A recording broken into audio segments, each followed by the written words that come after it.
ছিলাম তার সাথে বাংলাদেশের 50 বছরের স্বাধীনতা দিবস উপলক্ষে তার ভাবনা জানার জন্য, এবং সেই সময়ের যে প্রস্তুতি, বাস্তবতা, সেই সময়ের যে কঠিন পরিস্থিতি, সেই সম্পর্কে তার যে অভিজ্ঞতা তিনি আমাদের কাছে বলছিলেন।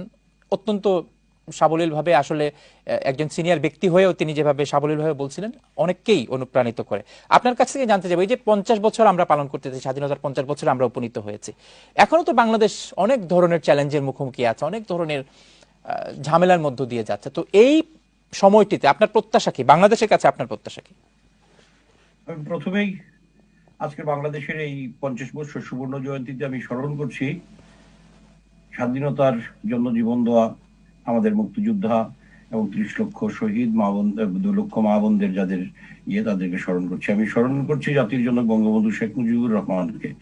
তার কথা তাকে স্মরণ না করলে আসলে এই প্রসঙ্গেই আসা অবান্তর হয়ে যায়। আমি মনে করি বাংলাদেশ বঙ্গবন্ধুর 3.5 বছর স্বাধীনতার পর যে ফাউন্ডেশন টাইমটা, সেই টাইমটাকে যদি আমরা বঙ্গবন্ধু আরেকটু সময় পেতেন, তাহলে আমাদেরকে আজকে 50 বছরে আজকে এসে যে চ্যালেঞ্জের মোকাবেলার কথা বলতে হচ্ছে সেটুকু আমাদেরকে হয়তোবা করতে হতো না।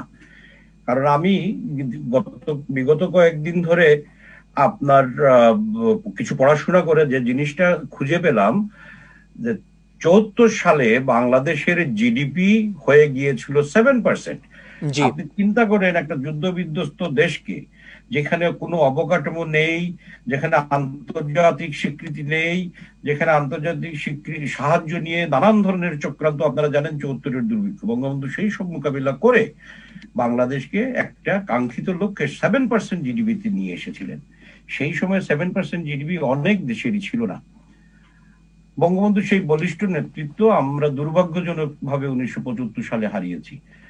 আজকে আমি প্রত্যাশা করি বাংলাদেশে এখন যে ধারায় চলছে সেই ধারা যদি অব্যাহত রেখে আইনের শাসন, আমরা একটু মনে হয়, যদিও আমাকে হয়তো অনেকেই পছন্দ করবেন না আমার এই কথা, আইনের শাসনের দিক দিয়ে আমাদের অনেক দুর্বলতা রয়েছে। আমরা যদি এই আইনের শাসনের দুর্বলতাটুকু কাটিয়ে উঠতে পারি, জননেত্রী শেখ হাসিনা উন্নয়নের যে ধারা অব্যাহত রেখেছেন এবং উন্নয়নের যে কাঙ্ক্ষিত লক্ষ্যে আমাদেরকে নিয়ে যাচ্ছেন, সেই সাথে যদি দুর্নীতি এবং আইন, এই দুটো জিনিসকে আমরা উন্নত করতে পারি, সেই জিনিসটা করতে হলে আসলে আমি মনে করি মানুষ, জনগণ, আমাদের সকলের